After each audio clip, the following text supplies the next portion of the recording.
smaller than that.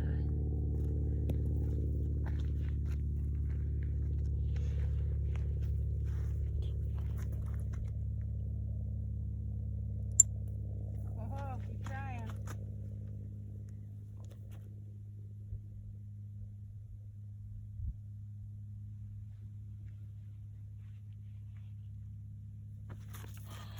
You did it. You're a rock balancer. What do you think about that? One of the most challenging and rewarding things that I have done in this life was to become a parent. It wasn't until my late 20s, about 28, 29, that my maternal instincts started to really take over. Before that, I saw myself doing all kinds of environmental, political, worldly things to help humanity, and I was not planning on having children at all. When the feeling overcame me, I made great changes in my life to make sure that motherhood was something that I was going to move towards. When I got there, I was definitely in for a surprise as motherhood completely reshaped me. More sage. No, just pick one. Oh, okay, just pick some. Just pick one. Pick two shapes. And no hands. I found myself reading all kinds of books, isolating myself, trying to gather the most knowledge that I can in order to teach them truly what it is to be a human being. Some of the most profound books that I've read, The Conscious Parent by Dr. Safali Saberi, really helped me to understand that in order for me to be the biggest change to these children, I had to be a big change for myself. It created a deep internal transformation within me for me to see that to be a conscious parent, I had to really face and overcome the things that already were troubling me, my wounds, my pains, the part of my emotional intelligence that I never was taught. So instead of working through it, I simply was a reaction to the world. Everything we see is a perspective. It's not the truth. And the perspective that we see things in was often handed down to us from our parents, from the people we care the most about. And as valuable as it is, as honoring as it is, it doesn't necessarily mean that it's our perspective. And my children are going to grow up to be very different than me. And how do we really create this family bond where we can gather and smile and love each other unconditionally in all parts of who we are? And that is by me truly accepting these kids as their own unique soul, to shine and dazzle in their natural state of being, and to trust that what they are and what they offer is the best.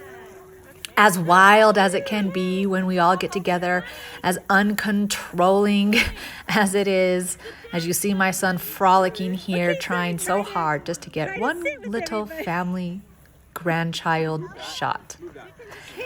It doesn't always have its control, but how do we keep our control amongst the chaos? So within my own transformation, it took so many changes of habit.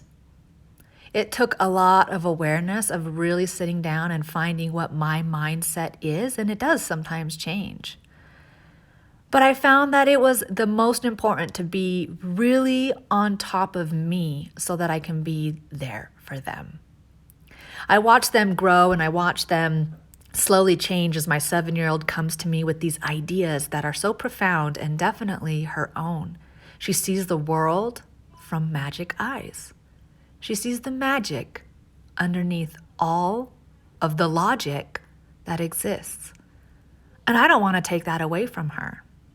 But I also want to make sure that she has the emotional intelligence to be able to expand on this world to her peers, to the people she's in contact with, all the things that she thinks with courage and with trust in herself, without having to hold back anything, without having to hide in tunnels and in her room. So in order for me to be able to help her move through emotional intelligence, and my son as well, I have to work on my own emotional triggers. I have to pay attention to what it is inside of me so that I can be emotionally intelligent and overcome my limiting thought patterns. An undisciplined parent cannot effectively discipline children. So I had to calm myself first and learn what it is that I really wanted for these guys. What it is I really needed to move through. Things that were so important to me, like family values, integrity, respect, honesty for each other. I had to be responsible for my actions and triggers. I had to teach them how to be able to move into relationships and show that responsibility for fairness, for community. I also had to kind of look at my own expectations, going beyond relationship expectations, because children will learn whatever it is our expectations are of society, people of different cultures and races, employers, jobs, government, so many things. I had to pay attention to what I was really doing even out in the world. But more important than anything, I had to really work on my habits. My children were picking up on my habits, good ones and bad ones. If I wanted to have sweets at the end of every single meal, these two did too. If I wanted to sleep in late in the morning and stay in my pajamas till the afternoon, these two followed. When I would get up and take care of myself and eat the right foods and move and meditate and exercise, these two followed. My most important step was doing my self-work. If I was able to change my thought patterns, when I have been able to re-identify my emotional triggers and rewrite my own story, this is the most important stuff. This is the stuff that defines my family culture.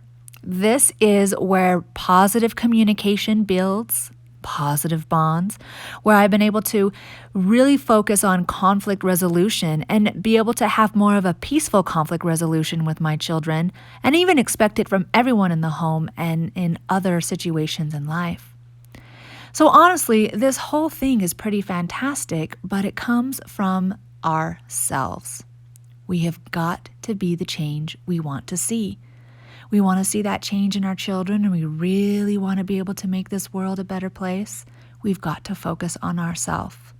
It doesn't matter how seasoned we are in holistic healing, how seasoned we are in parenting. There's always an opportunity for us to have more emotional management, more compassion and joy, and spread it further than ourselves by being that and embodying that and expanding that.